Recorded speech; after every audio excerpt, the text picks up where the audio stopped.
Something I wanted to talk to you about was some of the confusion that I personally have around cholesterol, fatty plaque deposits in arteries. There's an interesting book. There's a textbook, and Katie Bowman talks about this as well. She has a book called Move Your DNA. There's a textbook called The Physics of Cerebrovascular Diseases, Biophysical Mechanisms of Development, Diagnosis, and Therapy. Okay. And it gets into the physics of plaque buildup in your arteries, as opposed to it just being a chemical conversation within like food and cholesterol and fat and LDL and HDL. Also the effect of blood circulating through your vascular system, your arteries, and when it wraps around certain angles, it will bump into the sides of the walls, creating like wounding. Yep. And then that plaque is almost like a scab. Yes. So this is a different perspective than I think is common to anyone. What the hell is plaque? What is cholesterol? What is fat? Where are we confused in this conversation? What are we getting right? It's a complicated topic, right? So you're looking at probably the span of anything from advanced high school biology to graduate level molecular biology to fully understand the cholesterol conversation. And if somebody isn't a graduate level molecular biologist or a graduate level physiologist or trained at the level of a physician or something, it's hard to understand the conversation. So there's a lot of words that you start with. You start with cholesterol, which is the word that means this steroid backbone molecule that is the basis of our steroid hormones. So testosterone, estrogen, progesterone, pregnenolone, aldosterone, all of these hormones are steroid hormones, and they're all based on this cholesterol backbone. So your body makes cholesterol. Your liver makes 1,200, 1,500 milligrams of cholesterol a day because it's essential for human life. And that's cholesterol. Now, we think of, quote, cholesterol, and that colloquialism generally refers to LDL cholesterol, or HDL cholesterol, which is really a misnomer when you think about it, because LDL is an acronym for low density lipoprotein or high density lipoprotein. And so now you have another complication. What's a lipoprotein? A lipoprotein is lipids and protein. And so you have a sphere. It's a single phospholipid monolayer sphere. It's basically a balloon full of cholesterol backbone molecules, so cholesterol molecules and triglycerides. And that's what we call low density lipoprotein, quote, cholesterol. So you have different colloquialisms, different ways of referring to cholesterol. Does that make sense so far? Yeah. To the degree that I'm capable of processing. Well, I think you got it, right? You get it. So beyond that, our body uses cholesterol to make these steroid hormones. It also uses cholesterol in the cell membranes to keep the cell membranes fluid. So it's pretty fascinating when you think about every cell in your body has a lipid bilayer. These are phospholipids, and they're all moving, and it's almost like a trampoline park in your body. Just every single cell has a trampoline park.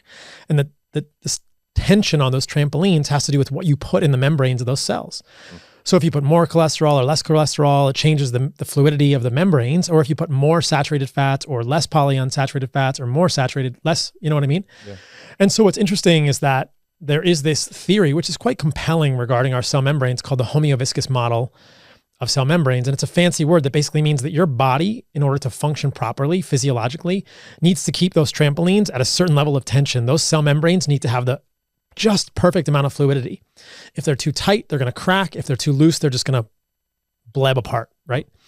And so if you eat more or less of certain fats, your body will put more or less cholesterol in the membranes to anchor it or to make it less rigid. And so this theory, the homeoviscous theory, suggests that when you eat more polyunsaturated fat, these omega-6 polyunsaturated fats and seed oils, your body has to make adjustments in the cell membrane, and that leads to lower levels of LDL cholesterol in your blood. Because I think that what people get generally wrapped around the axle with cholesterol, quote cholesterol, LDL cholesterol, is that some fats raise it and some fats lower it. But the fats that raise it are fats that you and I may believe to be healthy, like saturated fats from butter or milk or eggs or meat, which we've talked about in previous podcasts, I believe are associated with human health. But how can that be when they raise LDL cholesterol? Well, maybe this level of LDL cholesterol is not the only metric to be looking at for your cardiovascular health. And maybe it's not even a singly good metric to be looking at for your cardiovascular health. Maybe there are much more nuanced ways to think about this, because the main reason that the American Heart Association thinks that polyunsaturated fatty acids found in canola, corn oil, peanut oil, soybean oil, grapeseed oil, what else? Cottonseed oil, whatever, are good for you is because they lower your LDL cholesterol. But the homeoviscous model, which is pretty darn interesting and compelling, posits that when you eat those polyunsaturated fats, your body has to make the membranes essentially more stiff because those polyunsaturated fatty acids make the membranes too fluid. And in order to make the membranes more stiff, your LDL cholesterol drops because some of that cholesterol is moving, right? And so it's not necessarily pathologic that your LDL cholesterol would go up when you eat saturated fat. Your body's just regulating the fluidity of the membranes. But because of the way we think about research in medicine, I think we get distracted. We get misled into thinking that all increases in LDL cholesterol, which is sometimes referred to as ApoB or ApoB containing lipoproteins. And again, we took another step in complexity here. There are multiple lipoproteins beyond LDL that contain ApoB, which is a lipoprotein. So ApoB 100 or ApoB 48, not super important to understand that. But ApoB and LDL at the level that we're talking about right now, essentially synonymous. So your ApoB goes up, your LDL goes up when you eat saturated fat.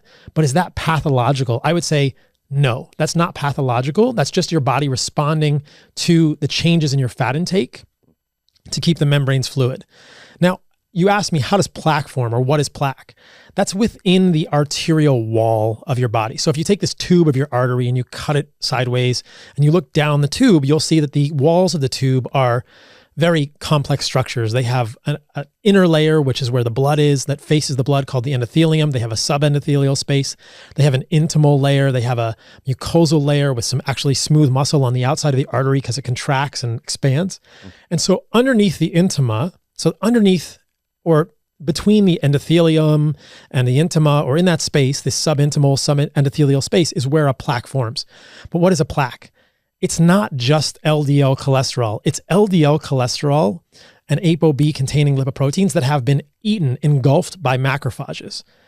So you have to have immune cells. There are immune cells that live in your arterial walls and they eat this LDL. Why do they eat the LDL? They eat the LDL because the LDL looks like a bacteria at a high level. It looks foreign.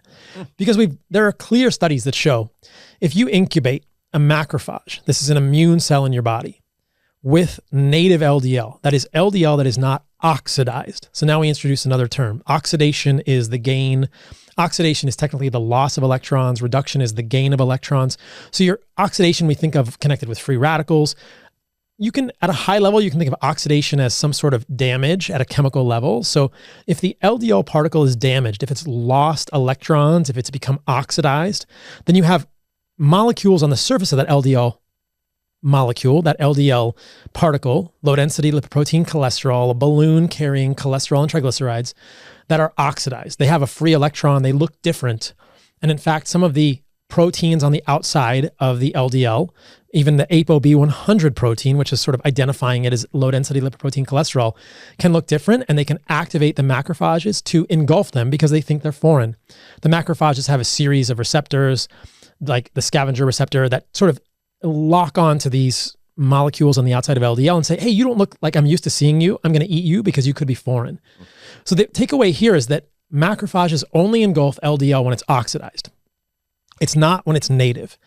So we don't fully understand how LDL gets from the bloodstream to inside of the arterial wall. There's debates and theories whether it comes from the outside of the artery through something called the vasa vasorum, which is the blood supply to the muscular layer outside the artery, or it comes through the endothelium. But what we know is that the LDL particle is much bigger than any space between the endothelial cells. So it's probably moving through that space in an active way. And maybe the LDL molecule is being brought into the subendothelial space within an artery to provide repair elements, to provide nutrients, to provide this cholesterol and triglycerides, because that's how you make cell membranes. So what you said earlier, if we tie it back to the bifurcations in arteries, where fluid moves quickly, there is more turbulence, and that can denude the endothelium. So that probably happens in all healthy people, and you're going to have branch points in your arteries. And so where that happens, you get turbulence, and that causes denudation of these endothelial cells, and the body has to repair that. So one theory, which I find particularly compelling, is that LDL is moving to those places to deliver nutrients, to repair the cells that are there, to repair the endothelium. And that's probably normal. So everyone probably gets some degree of damage to the endothelium at these arterial bifurcations due to increased pressure, and LDL has to go there to repair it. And so there is going to be LDL in those spaces. Now, how much of that LDL is oxidized and how much of that LDL ends up getting engulfed by these macrophages and how that healing process goes is really what we're talking about with a plaque. What would differentiate oxidized LDL versus not? Did I miss that part? That's essentially, oxidation is loss of electrons. So an oxidized LDL has essentially had some of the electrons on some of the molecules on the surface of the LDL stolen, or it's been involved in some sort of oxidation reaction. Does that make sense? Yeah. Now, let's just pause. Why does that happen though? It's always happening in the human body, and the body kind of protects it. There's this balance between oxidation and reduction, and too much of either one is bad for the human body. You can have oxidative stress, which is a word that people have probably heard of, but you can also have reductive stress. So it's gain of electrons. Like our physiology, the fact that we're having this conversation is this elegant balance of the movement of electrons. It's all quantum at some level, right? But this is actually less than quantum or larger than quantum. It's more macro than quantum because we're looking at a particle that we can measure the size of, right? LDL particles are 20 to 23 nanometers in size. It's not like an electron. It's a much bigger molecule. It's a much bigger collection of proteins and phospholipids and cholesterol and triglycerides than the size of an electron. But it's the movement of electrons that determine how the outside of that LDL particle looks and whether it's an oxidized LDL particle or it's a native LDL particle. And going back to our seed oil conversation, this is a really important connection to make. It's very, very clear from the literature, and this is why I get so frustrated at the American Heart Association and their myopia when it comes to seed oils and LDL cholesterol. If you feed someone more seed oils, so we talked, I don't know if it was going to be recorded or not, but before the podcast, possibly in the podcast, we were talking about the fact that soybean oil may carry the American Heart Association seal of approval. It's a seal that you can actually buy, that the American Heart Association makes millions of dollars from. And if I feed you soybean oil, your LDL particle count overall number will go down, but more of those LDL will become oxidized. This is something we know very, very clearly. And so you'll have more oxidized LDL, which is a little difficult to measure, but it is measurable in humans. And there's another metric, which is quite technical. It's called Lp(a), which is pretty direct reflection of the oxidation status of your lipoprotein particles. Does all that make sense so far? Yes, to the best of my ability, yes. I am very impressed with your ability to break down very complex topics in a digestible way. I am actually able to track and follow, which I'm almost impressed with. Impressed with myself that I'm able to track, and very impressed with your ability to present it in a translatable way. I'll try and zoom out. Way. Yeah, I'll try and zoom out and summarize. So LDL is a bus. It's made by the liver, and it transports molecules around the human body that are useful for our cells. It's a bus. It's a bus. The passengers on the bus are cholesterol and triglycerides. And there are other buses that move from the periphery of your body back to the liver, and those are sometimes called HDL cholesterol. So there's different lipoproteins doing different bus routes in the human body. Generally speaking, again, I'm trying to just make it very simple. I like this. Okay. Yeah. So there's buses moving around. And sometimes people actually get off one bus and go to the other bus. Yeah. HDL may get some things from LDL, and the HDL particle gets bigger, but basically these are bus routes in the human body. Yeah. The central bus station is the liver, right? So the number of buses in the circulation, the number of buses on the bus routes has to do with how the periphery is asking the liver for nutrients to make cell membranes. So because of the fluidity of the cell membranes potentially, or because of the needs of the periphery, and by the periphery, I mean every cell of your body outside of the liver, because your bloodstream is moving to your toes, to your kneecap, to your arteries, to your vessels, to your ligaments, to your muscles, to other organs, to your brain. So there's this incredibly complex bus route, right? Of all these LDL particles going out, they're coming back, they're changing the particles. Within them, the HDL particles are moving back to the liver. It's just a big, complex New York City bus route. And the number of LDL particles in circulation, I think, is not the thing to focus on. It's the number of broken buses or the number of buses that have bad actors on them. Or I'm trying to think, as if we extend this analogy, like the number of buses that are likely to break down or the number of buses that are likely to explode, perhaps because they have a fuel leak or something going very badly with them. Buses that function normally in the bus routes seem to be totally great for humans. And in fact, there are lots of studies that in humans, especially in humans above 60 years old, the more of these LDL buses you have, the longer you live. And the less your rate of many chronic diseases, because we know that these LDL particles are not just involved in these bus routes, they're also involved in the immune system. So LDL cholesterol is an essential carrier, an essential participant in so many physiologic functions of the human body, but it gets mislabeled. It's really so myopic to just say that LDL cholesterol equals bad. Yeah. And so what we were talking about earlier is this idea that oxidized LDL is probably the main problem. And that's a much better predictor of how many of these plaques, how much of this repair that's going on in your arteries is going to lead to actually, let's just say, long-term projects that are likely to be bad. Because I think all of us probably get some degree of a fatty streak, which is the first thing that happens when LDL goes into an arterial wall, and probably some of that LDL gets oxidized because a little bit gets oxidized. But does that fatty streak progress to an atheroma, progress to a plaque, progress to some collection of junk within the arterial wall that is likely to rupture? It's the rupture of those plaques that causes problems for humans. The formation of the plaque isn't really a big deal unless it gets to be such a huge plaque that it completely occludes the artery. But the majority of the time, that plaque bursts before it becomes that big. It's like a big zit in your arterial wall. Nobody wants a zit, but you definitely don't want a big zit in your arterial wall. And that zit can rupture. And when it ruptures, it's going to release inflammatory mediators. It can release little pieces of the arterial wall, which can be problematic downstream in the artery. Yeah. But if the zit ruptures, there's going to be a clot. And that's generally what happens when people have heart attacks. But how did it get from something that was probably first intended as a repair in the artery to a clot? Something had to go wrong in that healing. And I think this is where diseases like diabetes, also known as insulin resistance and metabolic dysfunction, give us a clue. I think all of us are getting bumps and scrapes and bruises like we do on our knees or our toes or our hands if we're out in the world inside of our arteries because of this turbulent movement of fluid at these bifurcations. But those of us who are metabolically healthy can heal those just fine. But what do we know about diabetics? They can get a little cut on their foot and you have to amputate the whole leg because their wound healing is impaired. So this is the connection between metabolic dysfunction and impaired wound healing. And that to me that's the most important connection to make here intellectually, because then you start to understand, oh, maybe we all get these scrapes on the inside of our arteries, but when you become metabolically unwell, and we can talk about what does that, you can't repair it properly. And that's how something that should just be a little scab that repairs inside your arteries becomes a big zit that can rupture. Does that make sense? It does. So I wonder, in relation to the physics of plaque. Yeah.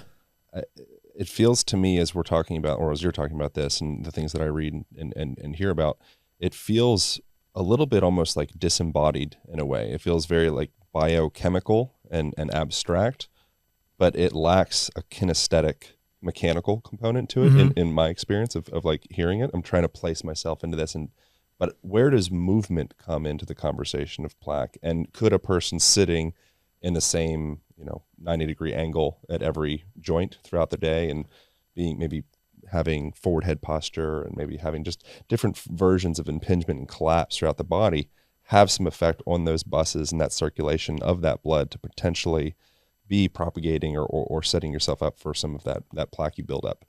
Possibly. I hadn't thought about it that way in the past. I'd have to dig into it a little more. I think what we know is that, hey, when you're moving, you're getting better blood flow. Mm-hmm. And if you're moving, you're creating work in the muscles, which we know is beneficial for humans. If you're just sitting around, there's some level of movement that is probably essential for a baseline level of metabolic health. Yeah. And I think there's some level at which there's a level below which, if you're not moving, how can you actually tell the muscles to take up glucose and be a metabolically healthy human? Yeah, but that concept of overall metabolic health, that has to do with food, but it also has to do with lifestyle. We know that sleep deprivation affects it. We know that sedentary lives affect it. And so On the good side, yeah, some movement, some blood flow associated with that movement is certainly going to enhance, enable, propagate this metabolic health overall for humans. Yeah. That's critical. Yeah. So you went to Tanzania and you spent some time with the Hadza people. It's something that's very high on my list. Yeah, it's awesome. There was some research that I think you're probably familiar with that came from the University of Southern California, where they followed Hadza tribes people and they attached some type of device to be able to measure their movement throughout the day. They found that their average resting time, from what I read, was about the same as industrialized populations. It was like, I think the specific number was 9.82 hours per day. Mm-hmm. It was just the way in which they rested was completely different. And so I feel like, I think there's more to the movement conversation in Western culture's health and well-being. And I think that we are very abstract and it is very biochemical. And the model in which we embody ourselves, I think, is so different than quote unquote healthy populations. Mm-hmm. So what do you think about the movement of Hadza people? Could there be any association to things like plaque buildup in arteries and things of the like? Definitely. I mean, I think first about their diet, which is obviously no processed food, no seed oils, and a lot of animal fat, and they don't have cardiovascular disease. But you're right, they don't sit in chairs. They had like little logs on the ground. They might be in like a semi-squatting position. And they had, when I was hanging out with them, they put this deer skin on the ground and everybody just sits Indian style on the deer skin, or they just lay on a rock. You think what does yoga do to the body? Like the muscles that we're aware of. If you stretch open your pecs each day, you do a doorway stretch, whatever it is, it changes the architecture of your shoulder girdle. Yeah. If you hang for 90 seconds a day, it changes the architecture of your shoulder girdle. Yeah. What happens to the architecture of your blood vessels and your arteries through your mechanical experience in your day-to-day life? It's got to be different. It's got to be different. It's got to be different. Yeah. Yeah, absolutely. It's got to be different. Yeah. Going back to the plaque conversation, at the risk of being, too technical for people, we can move on to something else. No, it's okay. You do not see atherosclerosis, plaque formation in veins. You only see it in arteries in the native circulation. And this is in an unhealthy person. Like a diabetic person is much more predisposed to get atherosclerosis, plaque formation, cardiovascular disease. These are all synonyms. They get it in the arteries. They don't get it in the veins. Why is that? Because the pressure in the veins is so much lower. Yeah. We don't get the turbulence at the bifurcations in the veins. So the endothelium is not being damaged. So this is a really, really important point to understand, that it is the damage to the endothelium that is the inciting factor. That is the proximate event. That is the first step in atherosclerosis. I really think this is important to emphasize, because many in the health space would argue that ApoB or LDL is the first step in atherosclerosis. And that doesn't make any sense to me. And I think if you look at the data, it's absolutely not supported. To say that LDL is the first step in atherosclerosis, which is essentially the conversation that more LDL equals more atherosclerosis, is just ludicrous to me. It's clearly endothelial damage, and then how much of your LDL is oxidized and how well do you repair it. And that completely changes the equation, because then you say, well, I'm metabolically healthy. Does it matter if my LDL cholesterol is 160 milligrams per deciliter? I would say probably not. If you're fasting insulin, which is perhaps the easiest, best metric of your metabolic health, is good, which in my opinion would be less than 5 micro IU per ml. And those are technical numbers, but I'll just give them to people so they have that valuable information.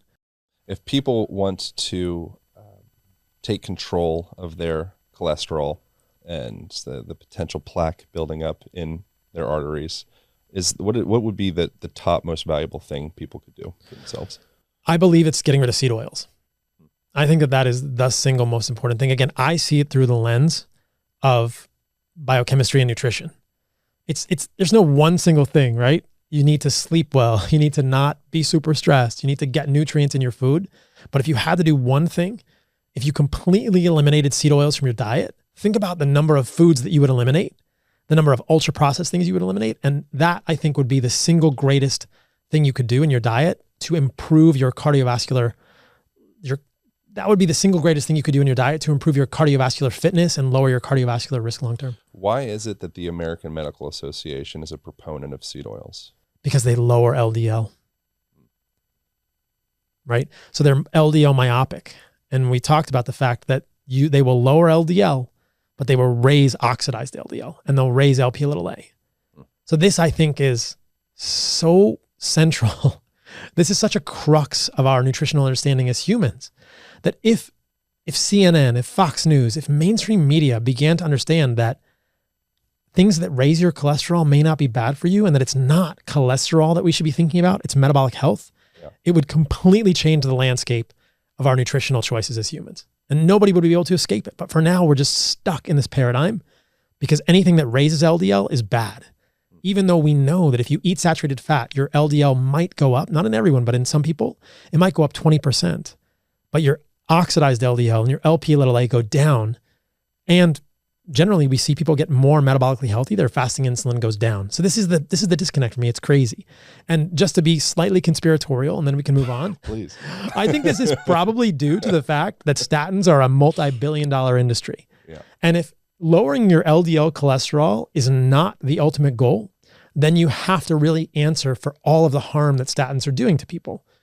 And I recently had a conversation on my podcast, which is called Fundamental Health, with a cardiologist, Asim Malhotra, and we were talking about the statin industry and how vile it is, and the fact that so many people get side effects from statins, but they are downplayed and really not accurately reported to the public. And so it's all this collusion, I think. And you look at who funds the news media, it's pharma.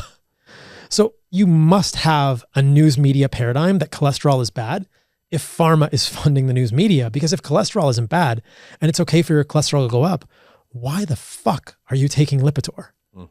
And why the fuck aren't you focusing on your metabolic health? Yeah. Right? It's not, because that's what people want. And that's what the pharmaceutical companies want to give them in this multi-billion-dollar industry is you don't have to change anything about your diet. You can just take this and it'll get rid of LDL. It'll lower your LDL and you'll be safe. No way. That's complete bullshit. Yeah. It feels like there's like some degree of, this is probably a bit excessive or a little dramatic of a word, but it's some version of slavery in a sense of for you to live in a baseline homeostatic way, you need to buy this product. You need this pharmaceutical drug, you need this statin, you need something outside of just what comes naturally in your backyard.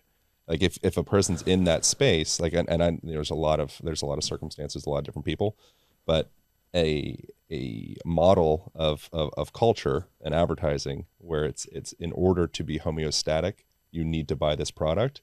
That feels like a problem.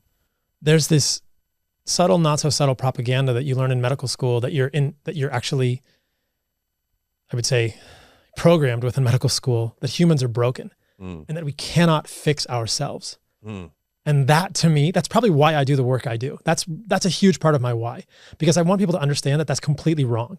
That's so much of what we do, the way we move, the way we see the sun, the way we sleep, and what we eat, that is the best medicine. That sounds cliche, but it's so damn true. Yeah. And if you are empowered to understand that you can fix your rheumatoid arthritis, your eczema, your psoriasis, your depression, your anxiety, your insomnia, your infertility, your menstrual irregularities, your painful periods, your PMS, then what do you need a pharmaceutical for? And what do you need mainstream medicine for? Like that is so powerful, but it's so confusing to people. How do we get there? What's wrong? What choices are we making to get there? And that's why it's so interesting for me and feels so important to do the work, to offer people, hey, if what you're doing is not working, there are different ways to think about this, which is kind of the broader conversation about what foods are healthy for humans. Yeah. So, but that's a really important thing for people to understand, that the power to change, the power to heal from these chronic illnesses, it's ours. We have it, but that's not what we're taught in medical school. I mean, I'm a doctor, and it's just, you figure out what someone has and then you know what drug to give them. You don't know how to empower them to say, hey, you have rheumatoid arthritis. Have you thought about an elimination diet? Yeah. That's what I want to change. Yeah. And when if your tool that you possess is a hammer, right. Of course, like you're just going to see nails everywhere. And so my tendency is to I lean more towards compassion and empathy towards like the evil deep state overlords. Because I feel like for the most part, people are doing their best. But it would be, we exist within echo chambers, and you or I or anybody can be influenced by financial, or have a financial bias. Like, when suddenly $10 million is on the table, or $100 million, $140 million, or $1 billion on the table, and you're like, oh, like things get different. Like I've never experienced that, but like I get it. I can, and I have the scientists and the doctors and I'm in the echo chamber. Like, this is the way, this is the path forward. And here's the bag. Like, I mean, I understand how that could be. And then you start to build a world that is kind of influenced by this financial bias, and it becomes true to you, and you're not actually exposed to the potential, exhaust fumes that are being emitted out the back from that. This is a segue to James Cameron, I think. And there's a quote that I will butcher the paraphrasing of, but it's like, a man's ability to understand or a belief or think about a belief is directly tied to his financial, what I mean? What's the quote there? I don't know, but it's difficult for a human to consider an opinion that's opposite of what they believe if continuing to believe what they believe is part of their financial future. Yeah, and particularly if they have a family. Yeah. And it's my kid's college education. You start to build all these stories about it. It's not necessarily just selfish for the individual. It's challenging. It can be actually like, they're trying to do the right thing. My leaning is towards that. And how can we kind of course correct simultaneously? I think you're right. Course correct with compassion. Yeah, I think you're right.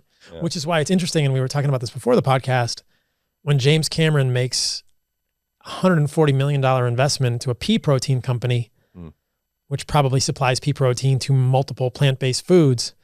And then recently was quoted as saying something. I've got the quote. James Cameron, I always think of testosterone as a toxin that you have to slowly work out of your system. What is James Cameron smoking in this? That's actually quite compatible with plant-based foods, right? The idea that, hey, the reason that in Latin, the word carne or carnal, these have the same root. It's that, the nutrients in meat, real animal meat and organs, these support male and female hormones. Having a sex drive, a libido, is a healthy thing for humans. And so it's interesting. I just thought that those are so paralleled and ironic that this preeminent director of Avatar and so many movies in the past is investing hundreds of millions of dollars in plant-based protein, and also how appropriate, also doesn't believe that testosterone is important for humans. Well, that's about the only way I think you could in good conscience believe that plant-based foods are good for humans, because they're certainly going to affect your male hormones and female hormones in a negative way. So this gets into environmental contaminants and perfumes and deodorants and laundry detergents and all the things. I think there is a balance of becoming a bit like maybe orthorexic, and suddenly you see the whole world. It's almost like an autoimmune disease in a sense, where it's like the whole world's out to get me. It's like, it's not, we don't need to go that far. But so how do we maintain feeling safe within ourselves while also being discerning with the products that we're exposing to our skin and our olfactory system and all of our parts? Yeah. So I heard this recently, knowledge is power, know better, do better. And so it's just every little bit, every intentional choice that you or I make in our lives, I think increases the quality of our life. And every part of our lives that is not intentional, that is sort of zombified or programmed or automatic, that has the potential to decrease the quality of our life. I mean, this is essentially what meditation is about. Mindfulness is such a buzzword, but I think that the more mindful we are at every level of our lives, the better our lives get. Yeah. And my bias is food, nutrition, exposure to environmental toxins. Your bias, which you've taught me a ton about, is movement. And so the more intentional I can learn from you about how to be intentional to my movement, the better my life gets. Yeah. The more intentional we can be with our diet and our lifestyle, the better our life gets. The more intentional we are with regard to our chemical warfare around us, the better our life gets. And so just like the food piece is overwhelming to people, if in my work I say, oatmeal is not my favorite breakfast, guys, and people think, oh shit, how am I going to replace my oatmeal with anything? It can be overwhelming. Any bit of change is overwhelming and is challenging, but it's an opportunity for intentional choices in our life that will increase our quality of life. Yep. The things that we're exposed to in our life, these chemicals, seem overwhelming, but any little bit that you do, or if you want to take the whole meal deal and do as much as you can, great. But any little bit you do will improve your quality of life. It's just something that often goes unrecognized and we're not intentional with it. But it's something I've been thinking about. I mean, are you free balling? You wearing underwear right now? I'm wearing underwear right now. You'll be very I actually realized this. I'm wearing like jujitsu underwear. So they're like polyester. Oh, it's the worst from that perspective. Compression shorts. Yeah. But I also believe in, having the power of the mind. Manifestation. You're mentally visualization. You're mentally protecting your testicles. The secret. Okay. Okay. Testicular secret. Okay. Testicle secret.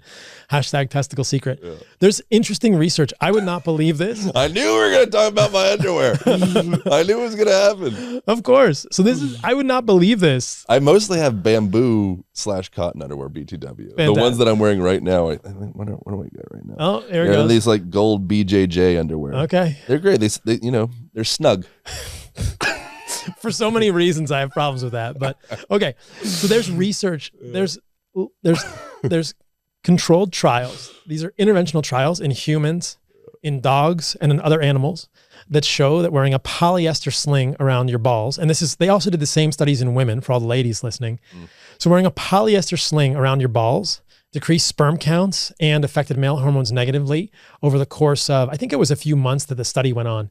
And so these are people, they basically had one group that was wearing a cotton sling around their balls because you have to control for where the testicles are in relation to the body. The testicles do this thing. I mean, any man knows this, but this may be news to all the ladies listening, but the testicles are quite interesting. They're very dynamic. They move up and down to regulate the temperature of the testicles because sperm are very fragile, contrary to popular belief. And if they're too hot, and they're too close to the body, they're not going to be able to mature as well. And if they're too cold, they're not going to be able to mature as well. So the testicles move up and down to control the temperature. What's the muscle that elevates the balls? I'm trying to think of what it is. Oh man, I'm gonna have to. I will know it. Look it up. Can you look it up, Filippo? Jamie, look it up. Yeah. Filippo. What is the muscle called that elevates? Pubococcygeus is my guess. Pubococcygeus. That's definitely not what it is. No. It's a very specific name that's not just like Latin in that way, that it's just the anatomical parts and the motion. Oh, all right, never mind. We'll come back to it. It'll happen. Anyway, yeah. So the testicles raise and lower. There's a test we did in medical school for one of the nerves in the sacrum. And I don't remember which lumbar nerve it was, or one of the sacral nerves. If you stroke the inside of the thigh, I think it is, with like a Q-tip or something when you're doing a physical exam. And this is obviously if you're a doctor doing a physical exam on someone and you think they may have an injury to maybe one of the sacral nerves, could be lumbar, that you can stroke the inside of the thigh, I believe, is a test, and the testicles should raise. Because there's an innervation loop. Anyway, that's like a reflex. It's like the testicular reflex. That's not all that will raise. So anyway, testicles move around, and if you put a cotton sling and you hold the testicles near the body, you could raise the temperature in the testicles. So the hypothesis that you need to be careful of is that it's not the polyester, it's just moving the testicles close to the body with tight underwear like you're wearing from jiu-jitsu. I know. That's changing the formation of sperm. It's a good thing you're not using it all the time, right? Yeah. And so, but when they do this, if they use a cotton sling, the men don't have any problems with their spermatogenesis or their male hormones. But when they do a polyester sling, and this also happens in dogs, you do see negative changes, and it takes months for this to improve. Now, this is, of course, people doing this all the time. They're doing this 24 hours a day I'll send you the study and you can see how many weeks the study was done. But it's interesting to me that polyester underwear in males. Cremaster muscle. Cremaster, yes. I knew it was something fun. I'm surprised I forgot this one. It's like Cream Master. That's how I remember that one. I don't know why I lost it in this moment. Yeah. Cream Master. The Cremaster muscle. It's true. Great muscle. My favorite muscle. It's a good muscle. Literally, it's the best. It's a good muscle. Jesus Christ. Anyway, if you put polyester on your balls, it appears to have a negative effect on sperm and hormone production, independent of the fact that you're sucking your balls up near your body, probably due to an electrostatic effect, and potentially also due to compounds that are in that polyester. So I recently did a reel on Instagram and TikTok everywhere talking about Lululemon, but Lululemon is not the only company that does this. A lot of these legging companies, the yoga pants legging companies for women, will put compounds, PFAs, so perfluoroalkyl compounds. Forever chemicals. Should be an echo after I say that. Forever chemicals. Yeah. You know? They put forever chemicals in the leggings to make them water resistant. And they put the highest concentration of those forever chemicals in the crotch region because that's the most wants to wick. That's the most moist place in a man or a woman. And lo and behold, women don't wear a lot of underwear with these leggings because it looks cuter without the underwear. I get it. What do you think about sun in the testicles? There's a study, I think, from the 1960s. Yeah. I actually sent this to my buddy Andrew Huberman. Yeah. And it only looked at androsterone. But when you sun the testicles, androsterone goes up more than if you sun the back or the chest. So that's the only article that I've seen that sunning the testicles may increase testosterone even more. But to be fair, bouts of sun on the chest or the back also increased androsterone, which is a male androgen or an androgenic precursor hormone. So I think it's pretty clear that ultraviolet light is good for testosterone. Whether or not you can get more testosterone from sunning your testicles is still up for debate. I would think, again, I don't know what I'm talking about, but I would intuitively, I'd think you have, is it the Leydig cells that produce most of the testosterone in your And balls? Sertoli, yeah. I would think because that light is passing through the skin, obviously, the dermis. Certain wavelengths, yeah. It's getting in there. Yeah. It's stimulating cells. I would think intuitively, not knowing what the hell I'm talking about, it would just make intuitive sense that some sun exposure or infrared light exposure, whatever you got, one of those red lights, whatever you're into, would perhaps cause some stimulation of the cells that create testosterone. It's quite possible. I think there are studies in animal models sunning rat testicles that increase testosterone. And this is with red light. I said sunning, but it's red light. So yeah, right. Red light is a different wavelength from infrared, and I think red light penetrates 6 to 8 centimeters, if I'm correct, and ultraviolet light is much less than that. So that's why people talk about these red lights, which are potentially beneficial, but you'll get red light in the sun. It's just... It's funny how angry people get about this conversation. Why? I'm not angry. No, not you. I'm just angry about your fucking jiu-jitsu underwear. No, I knew it was going to come out. But I just hear people just like, if we talk about sun in the balls, more they get like, you haven't experienced that at all? No. Oh, I've experienced people, like smart people, frustrated that's even a common question, because they're like, there's no scientific evidence. They get a little flustered about it. It's interesting because I'm pretty sure there is evidence regarding rat testicles and red light. And there's red light in visible light from the sun outdoors. And there's a study from the 1960s with androsterone and sunning the testicles. So I don't understand. The anus seems like there's not a lot of evidence around the anus. There's any evidence Doesn't seem like there's a lot about the anus. No, I'm not aware of any. What about female genitalia? And then we'll get off of this. I haven't seen anything on female genitalia, but I think I've never actually even seen female genitalia. That makes two of us. And I'm not, I mean, together. I know my cremaster muscle works, but it's too bad it doesn't get enough use, right? Endocrine-disrupting hormones. What about them? What do we need to know? Endocrine-disrupting chemicals. Endocrine-disrupting chemicals. Sorry, not hormones. Yeah. Endocrine disruptors in general, problematic, pervasive, ubiquitous. So I remember when I was I don't remember what grade it was in, maybe 6th grade or 7th grade. We did these like spelling things and I learned the word ubiquitous, and the association with ubiquitous was 7-Eleven. So ubiquitous. So think about, as every time you see a 7-Eleven or like a convenience store, I want you guys to think about endocrine disrupting chemicals, because they are pervasive. They are ubiquitous. They are everywhere. And who knows how much of an impact they have on humans. But again, it's know better, do better. I would like my testicles to work for as long as possible, as well as possible. And unlike James Cameron, right? I want mine to work as well for as long as I can. And to me, that means doing as much as I can intentionally in my life to minimize endocrine disrupting chemicals.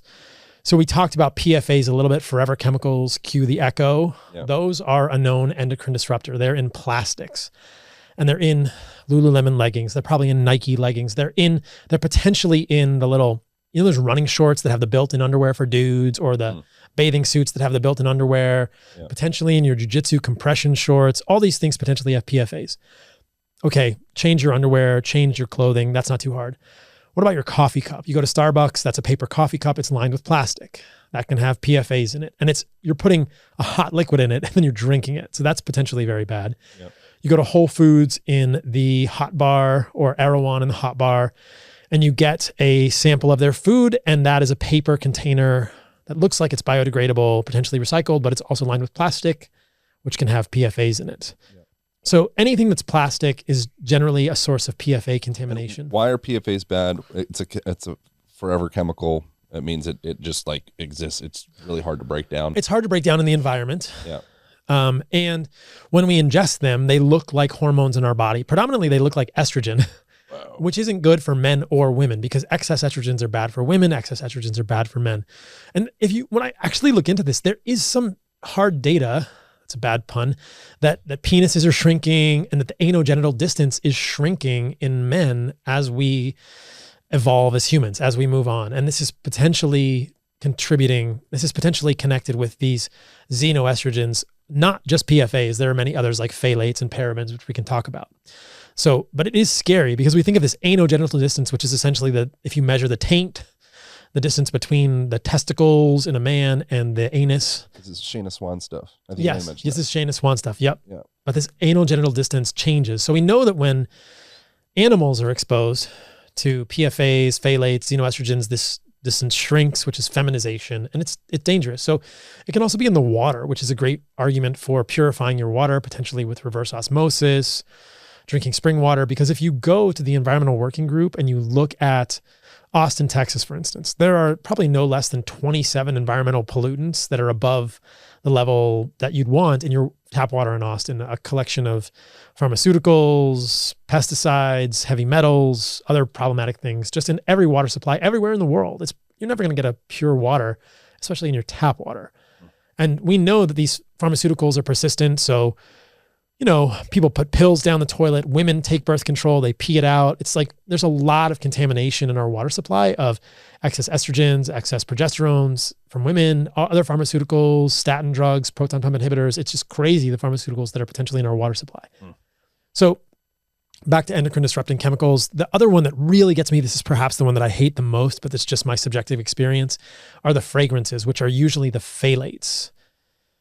This is kind of like that word pterodactyl. It has an extra H and a TH, and it's a weird spelling word.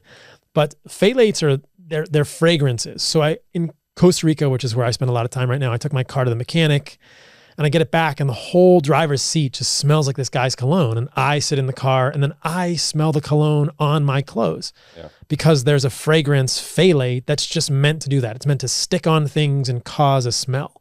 You get in the Uber and you see the black ice, pine tree on the rearview mirror, and the whole car smells like it. What does that mean if some people get a headache from that and some people don't? I get a gnarly headache. Some people are more chemically sensitive. Even walking through the airport. Oh yeah. Like the duty free thing where they like force you to walk through just the bullshit. Yeah. And all the perfumes, all the things.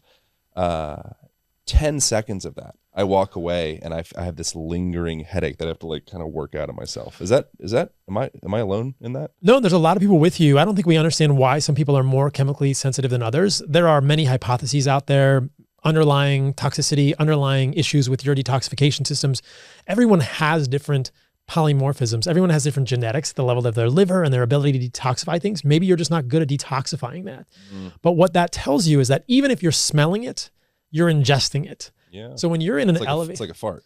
It's going into your body, right? Like you're smelling somebody's fart. You're literally eating their fart. You're basically eating their ass. It's amazing. You're eating their fart. Like just chop it up and put it on a sandwich. It's a fart sandwich, right? Dude. Yeah. So if you're smelling it, you're ingesting it, and because it's going into your body, and that's scary because you think, oh, I'm at the gas station, I'm smelling gasoline, I'm ingesting gasoline. Yeah. That's problematic for humans. But on the topic of these phthalates and these parabens and these xenoestrogens, I get in the car, it smells like my mechanic, like I'm ingesting his cologne. I get in the Uber with the Uber driver. He has a black ice pine tree in the window. I get out of the Uber. All my clothes smell like the goddamn black ice thing because it's on the seats and it's on me. This is the problem with these fragrances. Even today at this Airbnb, I'm staying in Austin, and this is the level at which people are going to be like, man, this guy Paul is crazy. The garbage bags are now scented. Oh, they're terrible. And they're so strong. Yeah. And I had to take the garbage out, and my hands smell like the garbage bag fragrance. Yeah. So say I take the garbage out and then I go to peel an orange and all this fragrance is on my hands that I'm now putting in the orange, which I'm ingesting. It's in my body. So they're impossible to avoid, but knowledge is power, know better, do better. And minimizing your exposure across as many things as possible is critical. So what fragrance is on your clothes from your laundry detergent? What kind of sheets are you sleeping in? Are you sleeping in polyester sheets? What were they washed in? There is this other chemical, not connected with the fragrances necessarily, called 1,4-dioxane, which is a probable carcinogen in humans. You may have seen this. New York recently outlawed 1,4-dioxane containing detergents that have more than 2 parts per million. And there are multiple. And then there are multiple that have less than 2 parts per million, but still have 1,4-dioxane in them. I think 7th generation Free and Clear had 0 parts per million. I just use white vinegar when I wash my clothes because it's pretty cheap and easy and safe. But I think about this a lot when I travel. what are the towels in the Airbnb that I'm going to stay at washed in? What are the sheets in the Airbnb that I stay at washed in? And I will email the people and say, hey, can you wash them in a fragrance-free detergent? I may even bring white vinegar or wash the sheets in white vinegar. Again, this is me. This is my level of involvement in this. I will bring sheets when I travel now. I'll bring 100% organic cotton sheets that I know are washed in white vinegar. And I just throw them on the bed. I don't have to worry about it. But it's still like dish towels, like the fragrance is everywhere. You don't have to completely change everything in your life if it's too much, but just changing the detergent you wash your clothes and everything in your house in will significantly decrease your exposure to 1,4-dioxane, potentially phthalates, parabens, and other problematic things for humans, just for you and everyone in your home. While we're on this topic, talk about dishwasher detergent and dish rinse detergent, like dishwasher rinse aid. I didn't even know this is the thing. I haven't used a dishwasher in years. I hate dishwashers. Just philosophically, I hate the idea of taking a dish, putting it in a machine, having to wait an hour and a half, then it comes out, then I have to put it away. It's just like, I'm just going to wash the damn thing. Like, how is it so complicated? Why It's nice with like a dinner party. I think that's when a dishwasher comes in clutch. You got 10 plates of, all the things. Appetizer, it's the whole thing. But when I have a dinner party, like then it's me and my friends at the sink and we're all bonding, like we're all working together to clean up. It's like just another part of our social interaction. Not a bad thing. I get that. I like washing dishes. So I just like to break the plates afterwards and say fuck it. You don't even need move on. You don't need to wash them. Yeah, especially if you're Airbnb. Yeah, just break the shit. Who cares? It's true. I mean, why am I even washing the plates? Yeah. So that's the problem so these contain, and laundry detergents also contain this chemical. I'm just like doom and gloom right now. Alcohol ethoxylates. And those are linked to gut damage. So that's really interesting because you think I go to this Airbnb and if they've washed the dishes in dishwasher rinse aid or dishwasher detergent that contains alcohol ethoxylates, and many of them do, and I eat food off of that, I'm ingesting something that can damage my gut. And again, look, if people listening to this have perfect ghost poops every time, you don't have any gut issues, then keep doing what you're doing. Who cares? Ghost poop? Ghost poop. What does that mean? Like it doesn't even happen? Like you wipe and there's nothing there. Oh, I've never had a ghost poop. You've never had a ghost poop? I don't think so. Bro, we need to hang out more. I have ghost poops all the time. Really? Yeah. There's nothing on the toilet paper. Wow. I don't use toilet paper, so I might have ghost poops all the time. I don't realize it. What, do you use a bidet? Yeah. That's what I use. Or a shower. I do not touch my asshole with toilet paper. That's where I stand. Did you know that many toilet papers contain BPA? I do know that. So that's crazy because when you think about... And bleach and bullshit, and it's just a waste environment, shipping like these dead trees across. Like if you had a little fecal matter in your arm, you never in a million years would say, hey bro, can you grab me a rag? There's some feces on my arm. Can I just kind of smear that in a little bit and then move on with my day? You would never do that. No. I choose that for my anus as well. Yeah, I agree. That's my flag. But I guess I'm at the Airbnb, there's no bidet, so I have to get in the shower. Yeah. Jump in the shower, pop the pants off. I do a hip hinge, and I drive it back and I do a little, and I'm out of there. Natural bidet. Natural bidet, bro. You don't even have to take your shirt off. No. Just like roll it up. Well, I'll take my shirt off because I like to look at myself in the mirror. Crop top. Pants go down, butt in the shower. No, but it's interesting because I think women, so back to the Lululemon PFA and the crotch conversation, like I just think it's scientific fact that like women pee 2 to 2.5 times as much as men pee because their bladders are smaller or whatever. I don't know. Like women pee like 6-8 times a day, man. They do pee a lot. Huh? I don't pee 8 times a day. But every time a woman pees, they wipe with toilet paper right on their vagina, like very absorbent mucosal tissue, right? And apparently it's like a front to back thing. I get it. Okay, whatever. You don't want to do back to front. That's bad for women. But you're taking BPA containing paper 6 to 8 times a day and wiping it on your vagina. That's not good. I mean, you and I are taking BPA, would be taking the less intelligent versions of ourselves, the less intentional versions of Aaron and Paul. Would take BPA containing toilet paper and wipe our anuses 2 times a day or once a day. But yeah, so ghost poop is when you wipe... It's when you wipe with toilet paper and you don't see any that's a ghost any poop. Shit. Yeah. Now I know the title of this episode. Ghost poop. Ghost poop with Paul. Paul Saladino. How to have a ghost poop. So how do you have a ghost poop? I think that it has to do with like very little inflammation in your gut. So generally I have ghost poops when I'm eating less fiber. So if I do more fruit juice, less fiber, and meat and organs, it's often ghost poops happen. Wow. Yeah. But I do prefer the like bidet. A leprechaun. Just appears out of nowhere. It's just, you're like, wow, 4-leaf clover in my butthole. It's the equivalent of 4-leaf clover. All right. But the flip side of that is perhaps more important, where you think, if every time you're going to wipe, you're using up 4 times, you're like, man, you just keep wiping 4 or 5 times. You're like, there's shit on the toilet paper. There's shit on the toilet paper. There's shit on the, Jesus Christ. It's like grease factory back there. What the fuck is going on? Right. Like you and I know, like if you've had a GI bug or you have diarrhea, like it takes more to wipe your butt and get it clean. Oh yeah, it's a process. You're doing it whole wrong. Project. Yeah, you're doing it wrong. You should be using I'd rather hire somebody with a squirt gun and just squirt your butt. Right? Yeah. Like a lot. Hire a little leprechaun. Carpal tunnel. A leprechaun. Yeah. Say anything. A leprechaun could wipe your butt That's for racist. you. We'll have to edit that out. Why? I don't know. Felt too far. You can't hire a leprechaun. I'd say midget. All right. What is atrazine making the frogs gay? That's an Alex Jones quote, I think. Yeah, and yeah. What is atrazine? Atrazine is it's a pesticide, and it ends up on a lot of grains. Yeah. So atrazine is, I think it's a pesticide. Yeah, it's a pesticide. It's not a mold toxin. It's a pesticide that ends up on a lot of grains. That is, and again, a xenoestrogen. Mm-hmm. So what can humans do?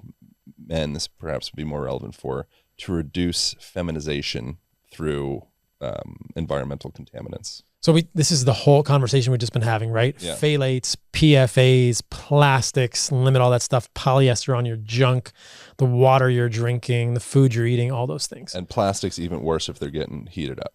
Even if they're getting heated up. So let's talk about BPA water bottles, BPA-free water bottles. That's a scam because BPS and BPE are other bisphenol agents that are probably just as estrogenic as BPA. So in my own life, I aspire to never drink liquids out of plastic, period.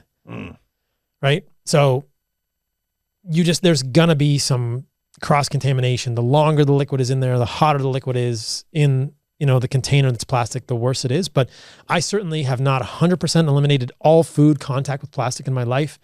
I think the biggest thing for me is that when I buy meat, it's often packaged in plastic and I haven't figured that out. But for me, if that's the 1% left or the 2% left, that's great. Yeah. Because that's much lower than less intentional Paul from 10 years ago. I'm drinking water in plastic. I have a plastic Nalgene bottle. I'm heating water in the Nalgene. Who knows, right? Yeah. That's a big something that I learned from you actually 4 years ago or something that I just didn't know is that the plastic lining of cans. Yeah. That's an interesting thing. And all cans. They really sneak it in like every angle. I don't know if they're sneaking it in. It's just that those cans are aluminum and you can't have whatever's in the can in direct contact with the aluminum because then the aluminum will leach into the liquid and that's bad too. Yeah. And then who knows how long that can or bottle or whatever was just been baking out in the sun in some factory in Indonesia before it arrives to your doorstep in Texas. And this is soda cans. This is seltzer water cans. This is ranch water cans. This is alcoholic seltzer cans. This is everything in a can. And then water is it a solvent? Is that the term for it? So it will leach whatever it's in some sense, with. yeah. Hence why water helps, be able to pick up stains and such because it'll pick it up. It can pull it. That's what it does. Yeah. Yeah. So you're essentially drinking like this BPA phthalate steeped tea by the time it arrives to your doorstep. Potentially. In certain situations. Potentially. Not always. Yeah. Yeah. But BPA in the lining of cans is crazy because people don't think about that, right? You think about your, what is it, LaCroix or whatever water you want to drink out of a can, and it's just it's a lot of places. Yeah. There's I was looking up the quote from the Serenity Prayer. I feel like this all comes back to the Serenity Prayer. God grant me the serenity to accept the things I cannot change, courage to change the things I can, and the wisdom to know the difference. Living one day at a time, enjoying one moment at a time, taking this world as it is. I'm going too far into it, but there's only a couple more words left. And not as I would have it. Trusting that you will make all things right if I surrender to your. It goes on, but the first part of there. I think that's where that's a relevant thing. You're not going to be able to just live in a BPA free bubble your whole life. It would be really weird if you did. You probably wouldn't have many friends, and then you come back to like the Harvard happiness study. That's the longest lever for longevity, health, and all of these biomarkers kind of comes back in a way, I believe, to basic things. Get enough sunlight, get enough movement, make sure you have a social group that you really love, feel like you have purpose in your life. Some of these invisible factors that's not so easy to quantify and place into a beaker and create some evidence-based, research around. Yeah. It's the invisible stuff, and I think that's like really important. And then also getting into these objective material aspects of our world, such as endocrine disrupting chemicals. Yeah, and it's changing. I mean, the world is changing around us. I think it's important to know. I mean, we all drive cars. Those cars are full of flame retardants, which you're ingesting just by driving the car. Yeah. No way out. Yeah. So what is your perspective on where the I know this is probably outside of what you typically talk about, but where does the mind come into this? And where does, there's a bunch of research around gratitude having physiological effect, or meditation having physiological effect, and just the thoughts that I think this, what was it like the second, I'm going to butcher this. This is probably not completely correct. I think you know it better than I do, but I think like the second leading cause of deaths in association to COVID, I think, was like fear-based disorders. Do you remember reading something like that? I don't remember that specific. It's like anxiety. It was like anxiety. Could be. Like yeah. I'm stressed out. Yeah. Like that was considered a primary comorbidity in relation to the deaths around COVID, from what I read. Fact check me. But the way that we think and the way that we feel and the way that we perceive our reality has physiological material effect. And so, without a doubt, where does that come in this conversation? Hugely important. Hugely important. I mean, I was talking about this the other day with a friend. There's a study looking at the regression of coronary artery sclerosis, so cardiovascular disease, plaque formation. And the single most important variable, there was a multi-interventional trial. The single most important variable in that trial was 40 minutes of meditation a day.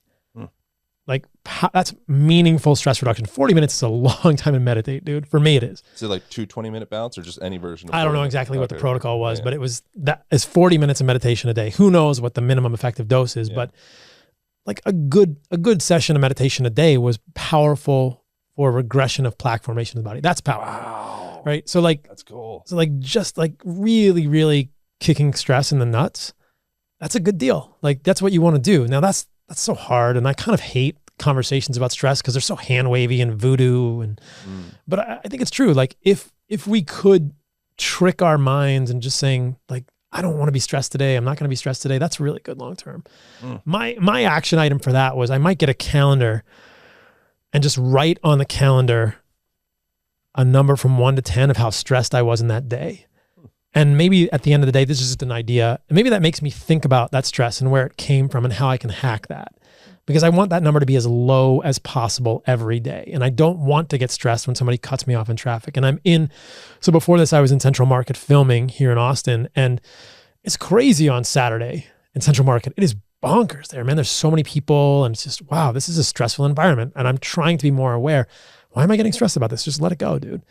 But yeah, I think being in charge of your mind, I think the thing that's coming to my mind, ironically, is a scene from Avatar, hot tip, James Cameron, of like riding the freaking dragon, these air dragons or these water creatures, and just you get on the thing and it just takes you for a wild ride. But if you can tame it, if you can ride that dragon, I think it's even a book or some colloquialism people talk about, like if you can ride that avatar dragon of your mind and your stress and just not let it take you for a ride, that's a hugely powerful thing.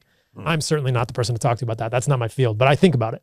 What drives you at this point? You mentioned earlier, but like what fills you with the most inspiration, joy, feeling like connected to something worthwhile? Like what drives you at this point? Because you're kind of, you've done a lot in the last, since I've known you. I think we met maybe 4 years ago or so.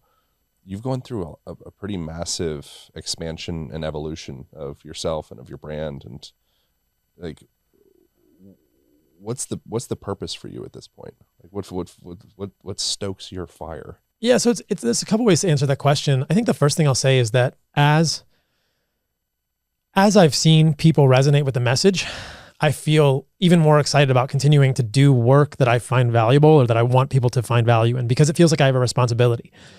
You sort of realize like, whoa, people are finding value. I should keep doing this. This is value. This is beneficial to people.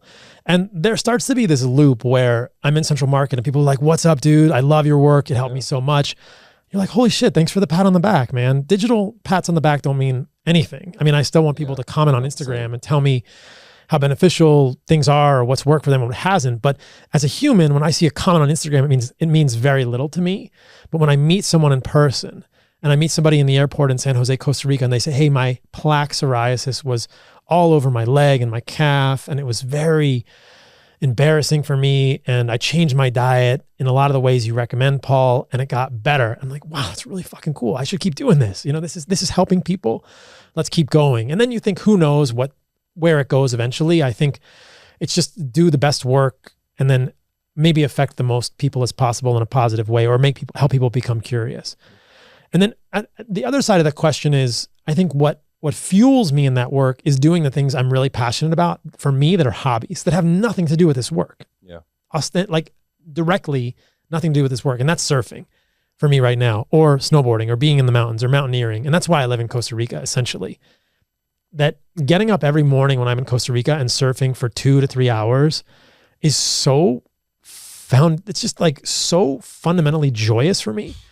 It's 8-year-old Paul, right, you know, riding my bike down the street doing wheelies. It's just pure joy. And it's me in the ocean with my friends. And you come out of the ocean, you think, man, that was freaking great. Or you get a good wave, which doesn't happen every day. But when it does, you just think, that was incredible. That was freaking incredible. That is a joyous thing. And that fuels everything else I do in my life. Because I think that's something that gets lost in this sort of hyper like grind, work hard culture. Oh yeah. Is if you want to be successful in what you're doing creatively, do what you love. And that sounds cheesy. What do I mean by that? Do the hobby that you want to do.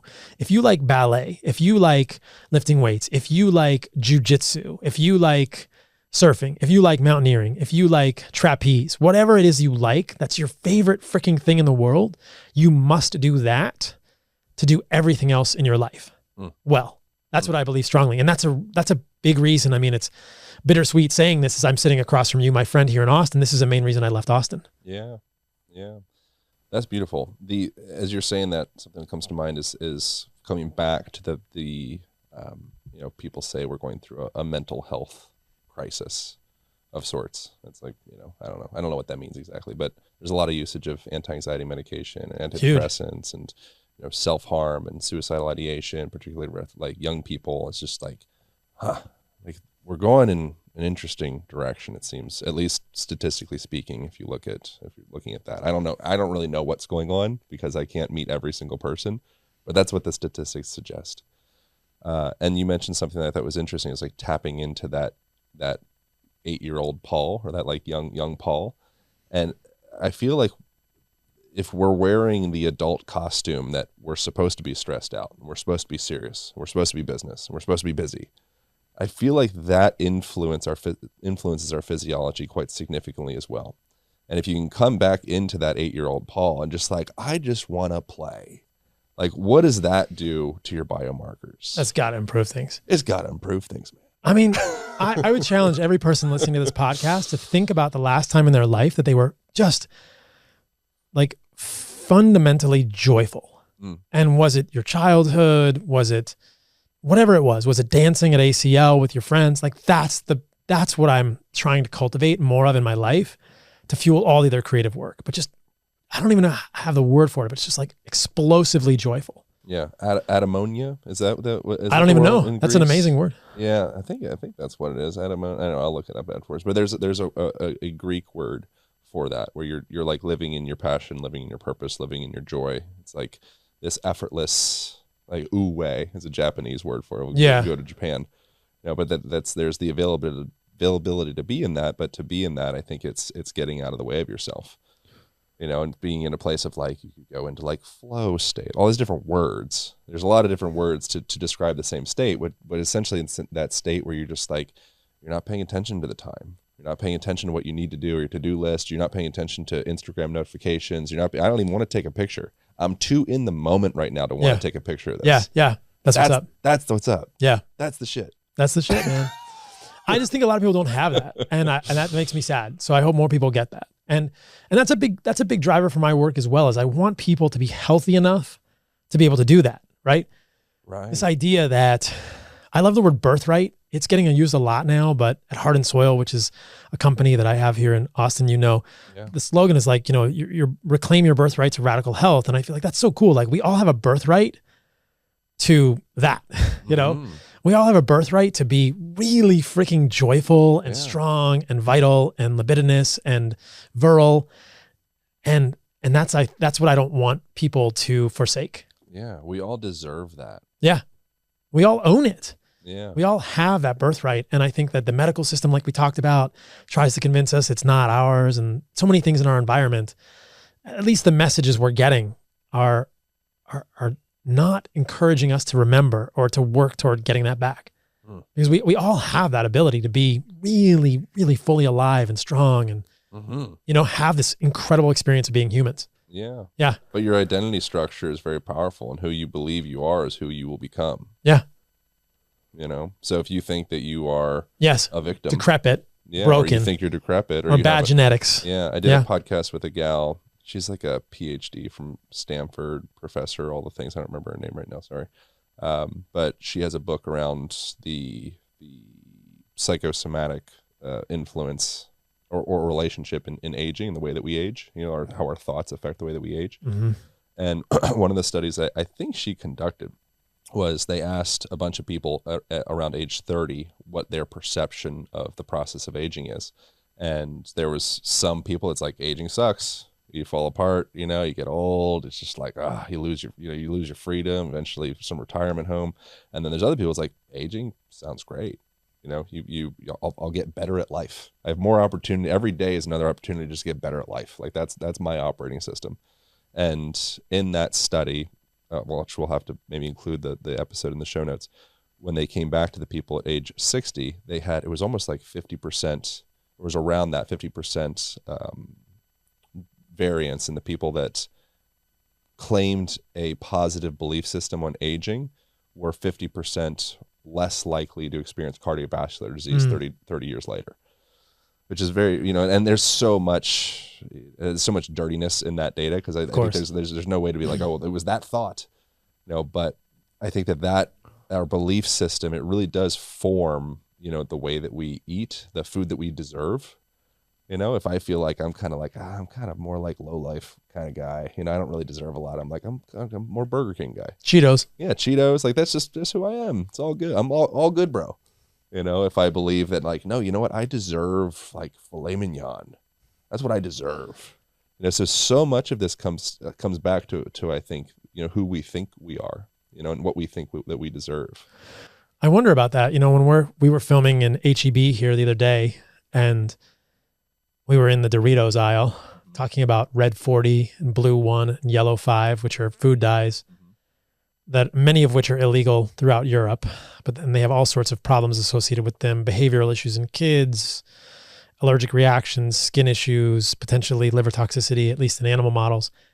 And, I'm looking at this bag of Cool Ranch Doritos and thinking, I ate that as a kid, but I would never eat that now. I mean, the picture of the Dorito on the side of the package literally has blue spots on it. It looks like some sort of amalgamation of a monster from Monsters Inc. It's like this, who is going to eat something with blue dye spots on the chip? And of course, there's multiple people just walking by us, grabbing the Doritos in front of us as we're filming. And I'm thinking, how do I help that person? Like, what is their value structure? What is going on in their life that they're eating the Dorito? I don't think they think it's healthy. I think good. Just tastes good. It tastes good. Yeah. I don't care. I don't have any connection between the way that I feel and what I'm eating. And that's an interesting challenge. Intuitive eating. That's something that's more kind of like scientism type demographic of people will be like, oh boy, you eat intuitively. I hate that word. Yeah. Oh God. There's a lot of things that I've had a lot of resistance around over the years. And now I'm kind of always like, yeah, I eat intuitively.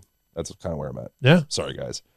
Like I know when I've eaten too much. Yeah. I know when I drank too much water. I know when I need some water.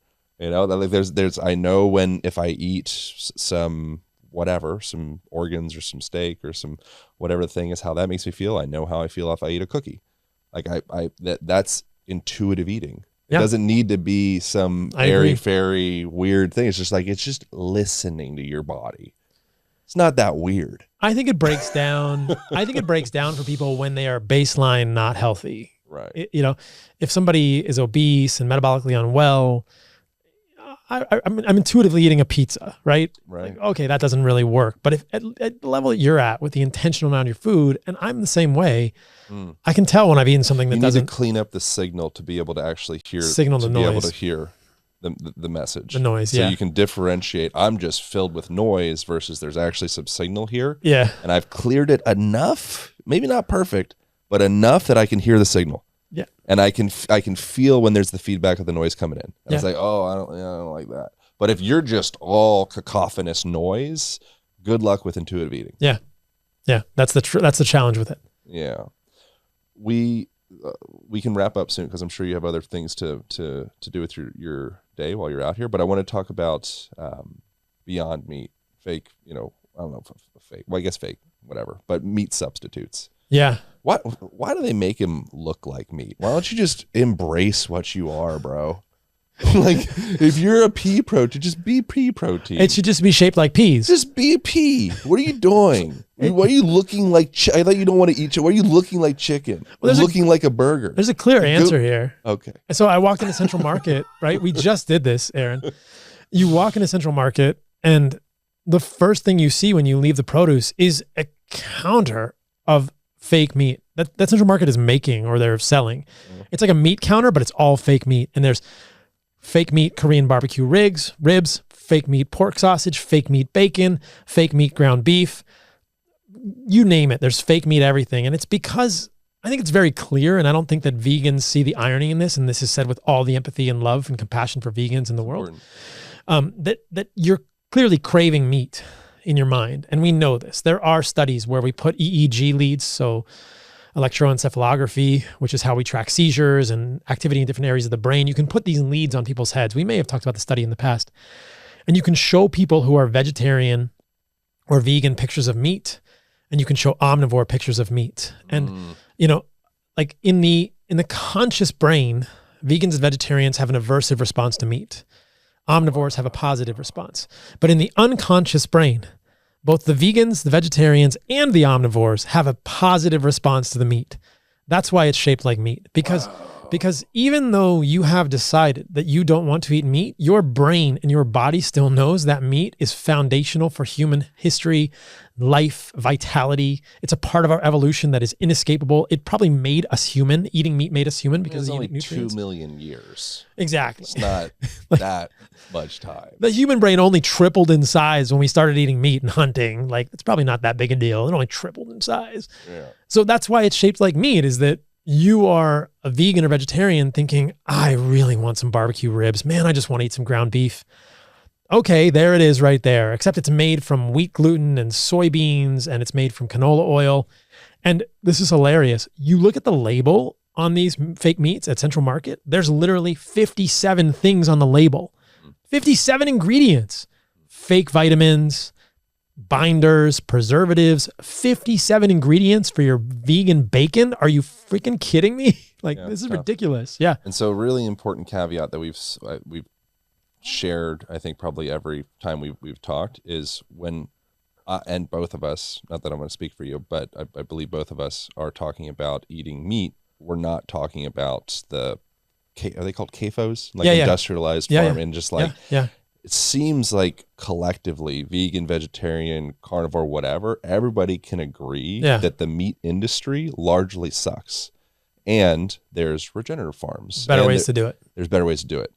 And there's a similar conversation where, Monsanto and monocropping and so like all of that kills a lot of creatures.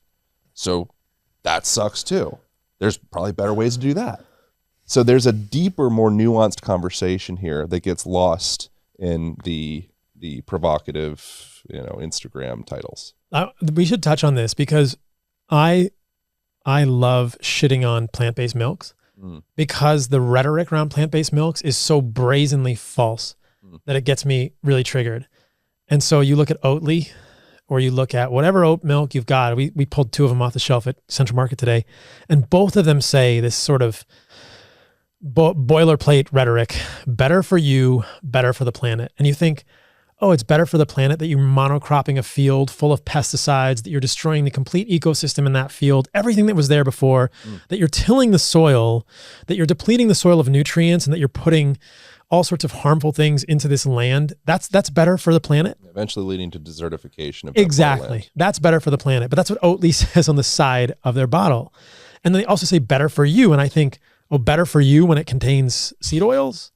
Like, no, better for you because it's oxidizing your LDL, better for you because it's increasing your cardiovascular disease risk. No, we've just gone so astray. Like, people just don't understand the reality. And you can say anything you want, I guess, on these packages. And that's why I feel compelled to say, hey, I think this is false. I think this is a lie on the side of these bottles. This plant-based milk is not better for humans. It's not better for the planet in any way, shape, or form. And it's not better for you, even if it's just almonds and water. It's not better for you because almonds are a seed. We've talked about this on previous podcasts. Seeds have defense chemicals. They have digestive enzyme inhibitors, phytic acid. And that's not to mention all the oat milks and almond milks that have carrageenan, a compound from algae that's known to irritate the gut, cause gut issues, or seed oils, et cetera, et cetera. So it's kind of comparable. Like, one of the values of an animal is it's almost like a shotgun approach of getting vital nutrients. Yeah. It's kind of an interesting analogy that's just popping up to my mind. It's like, it doesn't need anything else. It just comes equipped with what you need. It's kind of interesting that in those plant-based milk substitutes, it needs a whole bunch of stuff to be okay, and stabilizers and thickeners and sweeteners and all of that. It's kind of interesting. Like, it's almost like allegory. It's very ironic. If you look at the nutrition facts on a package of ground beef, which is just beef, there's a lot of nutrients in there. There's iron, there's B12, there's K2, and not all these are on the labels, but there's bioavailable protein. But there's creatine, there's carnitine. If you look at the nutrition facts on a bottle of plant milk that's just almonds and water, there's like nothing on there. Yeah. There's no nutrients there. And the nutrients that are there are not very bioavailable. Like, you'd say, oh, almonds are high in magnesium. Well, that magnesium is not very bioavailable because it's chelated by phytic acid. Yeah. So in order for plant-based meat, quote unquote, to have anything of substance on the nutrition label, they have to add a bunch of synthetic vitamins. And this is the thing with Impossible Burger or Beyond Meat. If you look at their nutrition label, it might say, oh, it's got this zinc, or it's got this iron, or it's got this. Well, that's because they added synthetic things to it. It's not actually in any of the food that they put in there. There's not a lot of food in plant-based meat, but one could argue that soybeans or methylcellulose, which is essentially wood dust, that's not really food. But, to make it look like there's nutrients, they have to add a bunch of synthetic nutrients. If you look at any animal food, whether it's eggs or meat or milk, those nutrition labels are just full of nutrients with nothing added. Across the spectrum of sweeteners, what is worst or most deleterious to your health sweetener, and what is most health-inducing sweetener? So we're including artificial and yeah. So artificial up to your, I assume you're probably gonna say honey or something of the sort. But artificial to just sweet stuff. This is actually really important because I think that there's so much in the quote health space now that is containing artificial sweeteners because people fear some types of sugar like honey or maple syrup. I mean, so crazy. It's really crazy because we want, just thinking about protein powders, for instance, no one will buy a protein powder with 20 grams of sugar per serving, even if that sugar is maple sugar or sugar made from dates or sugar made from honey, because people want the protein powder to have no sugar. And this is a whole separate conversation. Fine. But your protein powder is going to taste like garbage without some sweetness in it. So what do we use? We use stevia, we use erythritol, we use sucralose, we use aspartame. They use all kinds of garbage to make, and it's just so crazy to me, even monk fruit. So let's talk about the artificial sweeteners. I think that probably the worst artificial sweeteners are probably aspartame, ACE-K, and sucralose. Those are the main 3 artificial sweeteners you find out there. And I'm basing that statement on trials in both humans and animals, suggesting that they affect insulin sensitivity negatively, potentially inducing anxiety. So there's a study with, I think it's aspartame in rats, where levels of aspartame well below the FDA minimum dose equivalents caused anxiety in lab animals that was heritable for multiple generations. Yeah. So this is crazy to think that this is in a lot of food. I wrote down, I think it was 15% is what I heard you say in 15% of the FDA dose equivalent for aspartame caused heritable anxiety. With rats. In animals. Yeah. But you think, has anyone ever done the study in humans? Like, that's wild. That's 15% of the, like, you can use, that's 7 times less than they could actually put in there for humans. And I heard you say as well, that it's a heritable trait. Yes. Anxiety. So it passed on to their children. It was heritable. Or they're not, well, I don't know. Do you call rat children? Babies? The litter? Offspring? Yeah. Litter? Yeah. The What litter. is it, children? Is it children just a human? I don't know. Like rat children? I don't think you can say that. Rat babies? I don't think so. Yeah, but it's rat crazy. And then sucralose, when you eat sucralose with carbohydrates, there are human studies showing that changes insulin signaling in a negative way. ACE-K probably does the same thing. We know that all of those, ACE-K, aspartame, and sucralose, negatively affect the gut flora by interfering with quorum sensing, which is essentially text messaging between your gut bacteria. So all the sweeteners are going to mess up, all those artificial sweeteners, quote unquote, are going to mess up gut signaling. So then you get into this realm of natural artificial sweeteners, stevia, what else? Erythritol, monk fruit. And stevia is used as a contraceptive in a lot of indigenous cultures. And there is evidence, I believe from animal models, that it acts as a contraceptive, that it actually interrupts fertility. So stevia, I'm not a fan of. Stevia is also known to interrupt this quorum sensing in the gut. So stevia negatively affects gut flora, it appears to. Stevia doesn't seem to have the same effects on insulin signaling, but both stevia and monk fruit sweetener, which I'll talk about more in detail in a moment, affect insulin signaling in a potentially negative way. We don't have as many studies in humans, but we know that they actually increase insulin signaling. Have you ever heard of the contraceptive in Asian cultures where they drop their balls in some hot water? You know about that? I think this is essentially what we talked about earlier with the cremaster What muscle. I'm doing right now. Yeah. Yeah. If you heat the balls, yeah. If you heat the balls up too much, you won't make good sperm. Yeah. I wonder if I'm inhibiting my cremaster muscle. You are. Oh shit! You're hampering your cremaster. You don't want cremaster. cremaster atrophy. That's the worst. There's nothing worse than cremaster atrophy. You want those balls to be able to move. It's one thing. It's atrophying. You want a strong cremaster. One thing I've learned. Yeah. So even monk fruit, stevia, erythritol, negative effects in humans. Monk fruit is interesting to me because people think that that's completely natural because it's monk fruit, right? Well, your monk fruit sweetener is not monk fruit. Only 1% of the monk fruit is these moghrosides, these molecules that are concentrated to make monk fruit sweetener. So we've taken a molecule that's very sweet and is 1% of a monk fruit, and we've concentrated it to make monk fruit sweetener. Mm-hmm. What could possibly go wrong? Right? We've taken something that's in very small amounts in a fruit and just amplified it, and we're giving humans a huge dose that we would never get evolutionarily. That's problem. And we know that monk fruit sweetener does cause insulin signaling to change. So again, it's a problem. I don't think stevia is benign. I don't think erythritol is benign. I don't think monk fruit sweetener is benign. And so people are losing their mind going, what am I going to do? And I think a tablespoon of honey. Yeah. What are we doing? Like, what are we talking about? How about some maple syrup, bro? Not that big a deal. Not that big a deal, man. I feel like it comes back to some part of, it's almost like modern humans in some ways are afraid of their own nature. Yes. We're afraid to have sex drive. Yeah. We're afraid that we like sugar, that we like fruit or fruit juice or maple syrup or honey. Yeah, like the simplicity of honey, it seems too simple. Like I need something that's engineered from technology for me to trust it, which is an inherent distrust of the simplicity and the elegance of nature. I think that feels to me. Yeah, I think you're right. I think where it gets confusing is that you could say, well, cookies are sweet too, but cookies, cakes, what's happened in agribusiness and all of these processed sweet foods is manufacturers are preying on the fact that evolutionarily we seek sweet foods. Mm-hmm. And a Snickers bar is this bastard child evolutionary equivalent of a piece of fruit. Yeah.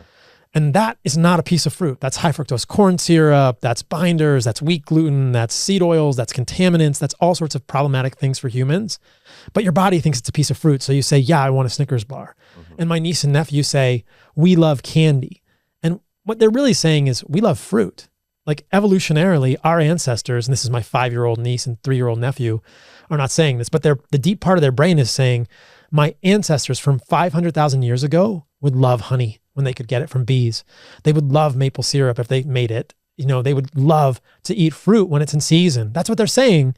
But what they're saying in 2023 is we love candy. Yeah. Because candy is the most available food that has displaced those foods. Yeah. It's okay that you like fruit. It's okay that you like honey. And this is an important point. Sugar in the form of honey and fruit does not cause diabetes. It does not cause insulin resistance. It does not cause obesity. If you look at the literature, that's abundantly clear. Yeah. You can give someone red orange juice and it improves endothelial function We talked about endothelial function, the cells on the inside of your blood vessels. How anyone can claim that fruit juice is bad for you when it improves your endothelial function is far, I don't understand it. Well, isn't there something around the fruit juice being, because you're lacking the fiber and the chewing and the release of amylase and the various different enzymes that help with the breakdown of sugar, and just like you're slowing down the process of consuming the fruit. Isn't there something to that you're just kind of like bypassing one important aspect of digestion, or is there nothing there? That's the theory, but there's no substance there when you look at it. I mean, you can, really? There's no substance. Come on. No, I can show you papers that if you look at GI, so look at glycemic index, right? Yeah. So what you're talking about there is glycemic index. Yeah. How quickly does your blood sugar spike? Yeah. It doesn't predict cardiovascular disease outcomes at all. It doesn't. I'm not saying cardiovascular disease. I'm more just saying feeling kind of shitty. It doesn't matter. I mean, it doesn't matter. It doesn't do anything. Like, if anything, I would say it's better. Like, the faster the sugar gets into your body, the better you're going to feel. And people are going to lose their mind. I'm losing my mind, Saladino. No, man, drink a glass of orange juice. You know, like, you'll really? Feel, yes, it's not bad God for you. Dang it. It's not bad for you. There's zero evidence that drinking orange juice and having your blood sugar go up is bad for any part of your physiology. That's the same as eating honey, bro. Yeah. Like, these are high glycemic index carbohydrates. They're not harmful for humans, but everyone thinks they are. And it's just, there's no good evidence for that. Now, there's a researcher named Robert Lustig who's, I think, rightly pointed out that processed sugars are bad for humans. And that when you remove sugar-sweetened drinks, which are mostly high fructose corn syrup from human diets, humans get better. But you must not conflate that with fruit juice, orange juice, apple juice, honey. Right. And now I'm talking about like fresh squeezed apple juice, right? Now, is an apple juice from the store that's pasteurized and... Yeah, I feel pretty good if I get a fresh squeezed orange juice. That's not in plastic. Like a nice lemonade. Right? What's wrong with that?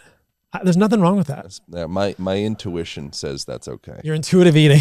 My intuitive eating says that's Your okay. spidey sense says it's fine. I think, bro, intuition is very important. Yeah. Yeah. That's a real thing. I think a lot of the like debasing of one's intuition in podcasts and just like the common zeitgeist in very scientific, rational, deductionist mindset that is kind of, it's like sitting upon the culture that we come from, which is, I think, a lot of mysticism and animism, and there's a lot of other layers to what got us to here. Mm-hmm. You know, and presently we're in a place where if someone says the word intuition, everybody's just like, oh boy. And I think that perpetuates itself in a way. True. I'm kind of in a place of like, no, bro, like intuition, man. Fucking, let's like go deeper. Let's be intuitive. Let's be intuitive, dude. But like, let's go back to sugar for a moment and be intuitive. I'm with the Hadza. We get a hive. They literally make fire in 2 minutes from nothing. Yeah. Sticks. They're rubbing sticks together in 2 minutes. They have a fire. They smoke the bees out of this hive. Yeah. My intuition feels like that's pretty awesome. These Hadza go ham on that fucking honey, bro. They ate the whole thing. I was eating this honeycomb with larvae in it. I'm eating these like bug larvae. They're nutty. That's good. Yeah. And I like that. the Hadza are just going crazy on it. They're not like, oh man, bro, you're going to spike your insulin. Don't do it so much. Right.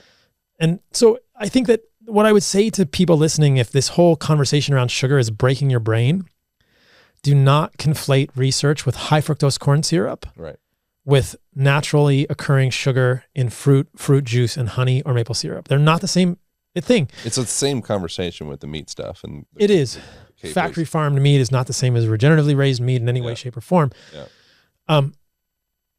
If you do the research on high fructose corn syrup, we don't have to go terribly far down this rabbit hole, but high fructose corn syrup is made from corn. There's no fructose in corn. That's a dextrose, right? That's an alpha amylose polymer. It's all glucose. So you have to take this glucose polymer, break it apart with enzymes. Then you have to isomerize the glucose to make fructose, and you have to extract it and put it back together, or there's free fructose and free glucose. And though I'm not completely convinced that the high fructose corn syrup industry is being honest about this, supposedly up until 2008, there was a significant amount of mercury contamination in high fructose corn syrup. They say they've cleaned it up, but I don't buy it. Because if you look at the research, there's research in lab animals that if you give lab animals, mice, rats, and their litters, not children. The children. If you give them equivalent calorie amounts of sucrose and high fructose corn syrup, which should be the same thing, right? Sucrose is a disaccharide of glucose and fructose. High fructose corn syrup is glucose and fructose. You can give them the same amount of calories of high fructose corn syrup and sucrose, And the mice and rats with high fructose corn syrup get fatter, significantly fatter. So high fructose corn syrup, clearly worse than sucrose. The sucrose mice don't even really have that much problem if you're just feeding them sucrose. Yeah. So with the concentration stuff, you have I think it was a post I heard you talking about on a podcast, but you mentioned and we will wrap up soon. I want to talk about the sun. Yeah. And then we can wrap up. Yeah. Do you got to get out of here? No, I think we're good. Okay, cool. We're good. All right, good. But one of the things, I don't know if you'll remember it exactly, but in order to get the amount of linoleic acid in 5 to 7 tablespoons of corn oil, do you remember your statistics on that? 60 plus ears of corn. Yeah, 60 to 70 is what you mentioned in the podcast. Yeah. Is 2.5 pounds of sunflower seeds to get the equivalent of sunflower oil, I presume. Yes. 2 pounds of soybeans, and then it's just odd that like rapeseed isn't even a thing that we would. It's not even a food. Canola oil. No, it's not even a food. We would never eat rapeseed. How messed up is canola oil? Well, it's messed up. Or not. It's messed up at a lot of levels. So canola, do you know what canola stands for? Canola is Canadian oil low acid, right? So canola oil is an invention, a Canadian invention. It's from the rapeseed. And I don't know if they were making something else out of the rapeseed, or in Canada they thought, hey, we can make an oil out of this. It's cheap. It'll be great. People will like it because it has, I don't know why people like canola oil. Maybe because it has less linoleic acid or more monounsaturated oils. I don't know why. It's just cheap. I think it's cheap. I think it's just available and cheap. But if you look at, I don't even think we've posted this, but we've done content on this. The environmental impact of growing canola is significant, and it's quite negative. Talk to me about harming the planet. Like canola plants destroy ecosystems, destroy the land that they're being grown on by depleting minerals, and you're destroying land to make canola farms. And this isn't even a food for humans. This is a rapeseed. They had to hybridize rape seeds to make them low erucic acid. So on the side of the Oatly bottle, it says low erucic acid rapeseed oil, because regular rapeseed oil is high in erucic acid, which is a fatty acid that has been associated with cardiomyopathy in humans. That's not good.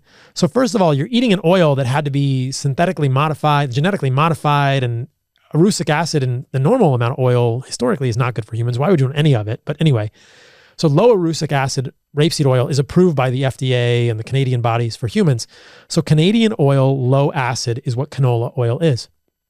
The problem with canola oil is just that it's pervasive, and that it has maybe 25, 30% linoleic acid. There are other oils with much more linoleic acid in them.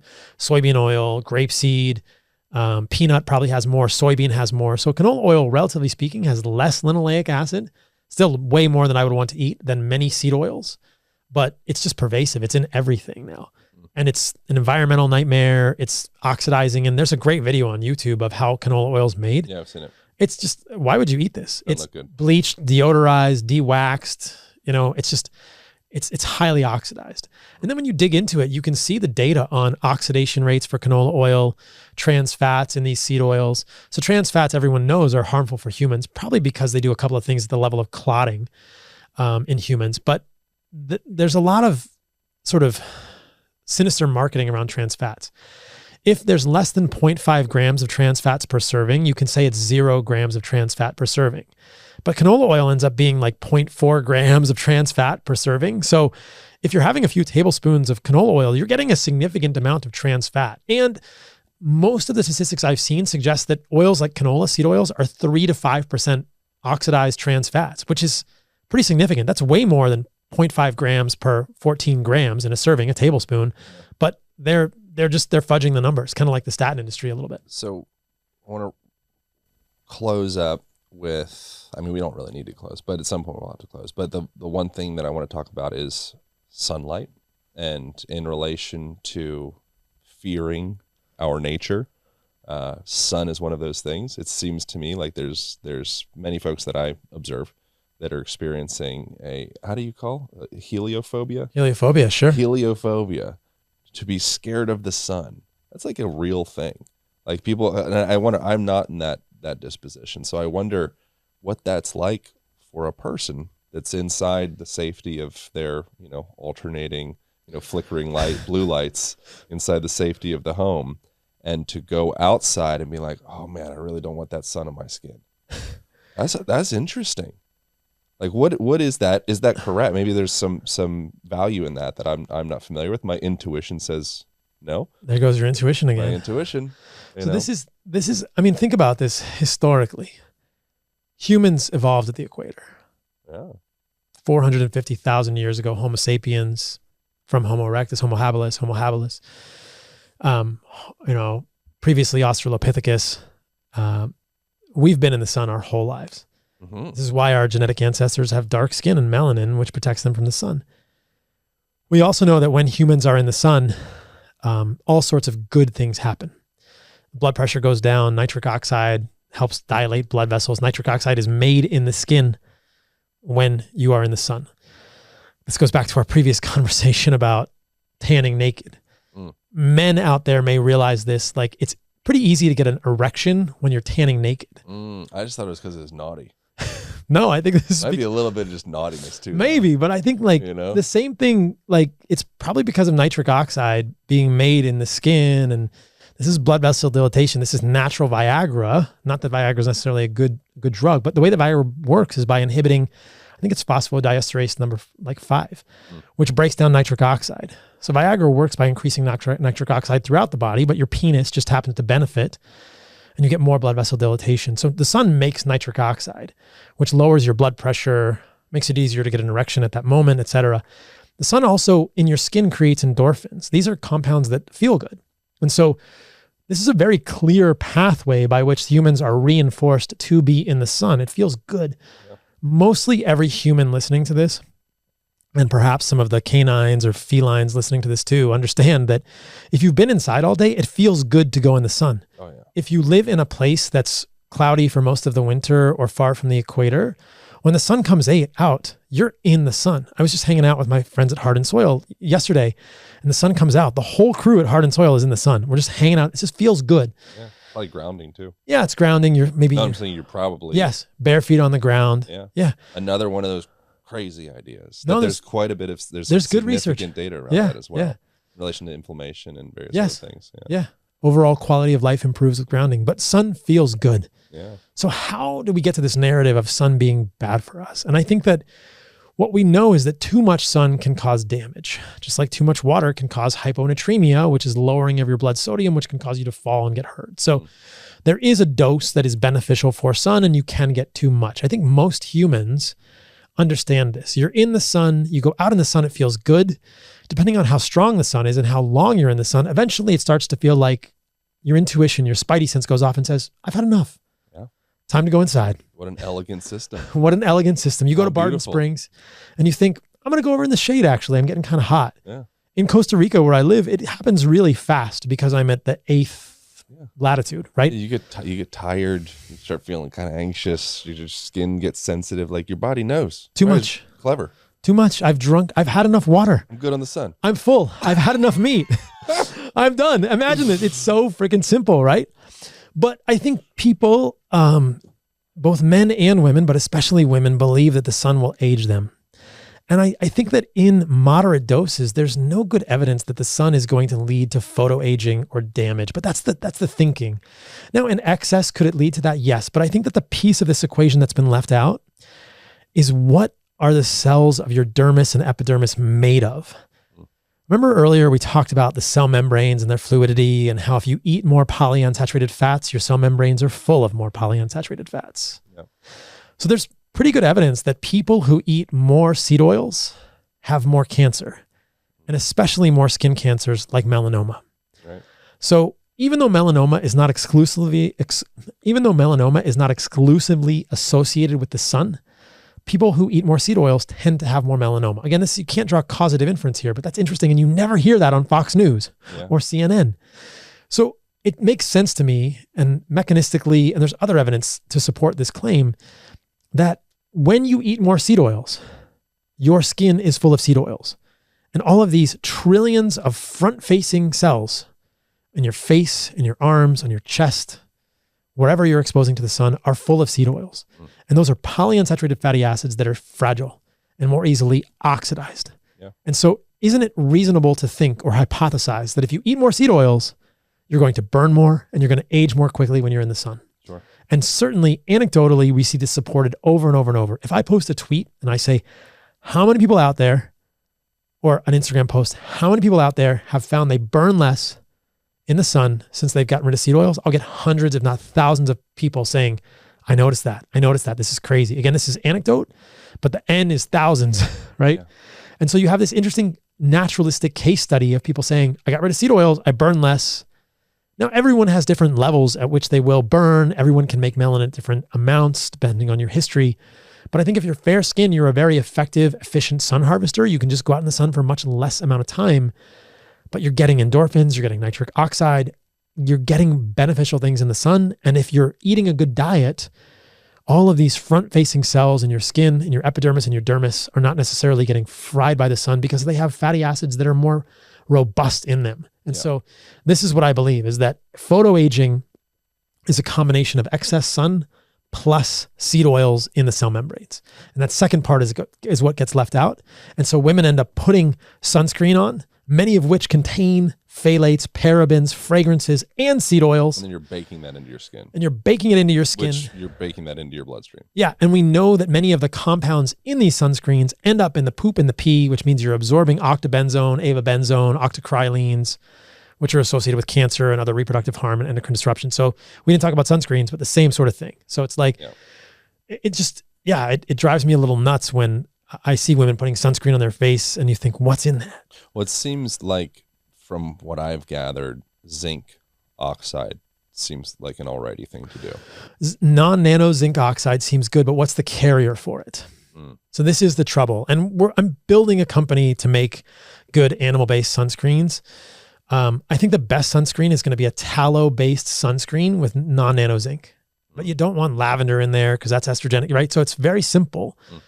And that's going to be what you want to do. But I used to put a sunscreen on my face that's a well-known healthy brand. And the base is sunflower oil. So there you are putting a sunscreen on your face that's a seed oil. And you know that putting a seed oil on your skin is going to lead to incorporation of those polyunsaturated fatty acids into your cell membranes. Yep. So now I actually do the opposite. I don't know, you may do this now. I put tallow on my skin. I put animal fat on my skin. Yeah. And it's actually a trend. It's like a TikTok trend. The TikTokers are all talking about tallow on the skin. It's like, I've been doing this for a while. It makes a lot of sense. Coconut oil as well. Coconut oil is good. Yeah. Yeah. I like beef fat better. Yeah. Probably because of the vitamin E from the naturally occurring vitamin E in the beef fat. Yeah, that's something that I've always felt compelled to do is to eat my sunblock.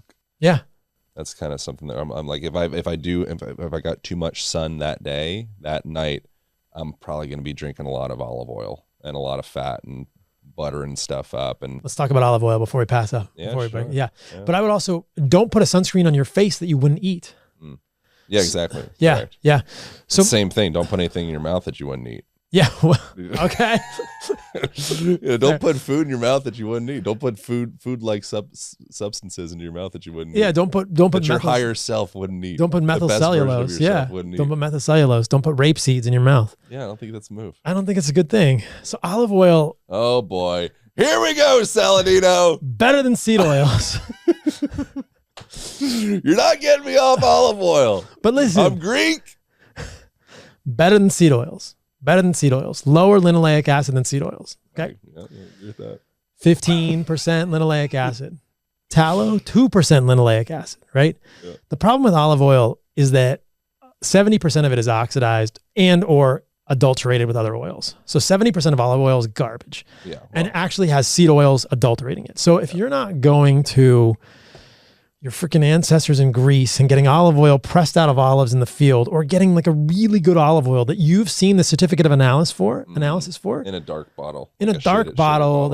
So I did this at Trader Joe's once. You can see there's so many different pieces of the label of olive oil. It parallels things like milk, right? Is the milk raw? Is it A2, etc. Your olive oil, and I'll try and remember all of them. I don't eat olive oil because I just eat animal fats. I don't see a need for olive oil in my life because I don't have any liquid oils. Olive oil. I don't need it. Man. What if I say it like that? Olive oil. Olive oil with a little gesticulation with your hand. Did you see that? Let me know what this is. That's nice. Anyway, so it has to be organic. It has to be single source, right? Because mixed sources are more likely to be contaminated. Yeah. You want it to be cold pressed. And there's even something else with olive oil that you want, like single source, organic, cold pressed olive oil in a dark glass bottle. Yeah, that sounds reasonable. There's not a lot of them like that. And I think most people who are doing olive oil are doing not that. So if you're going to do olive oil, do that. Mm-hmm. And what I'll say for next time is I do have concerns. There's actually some evidence.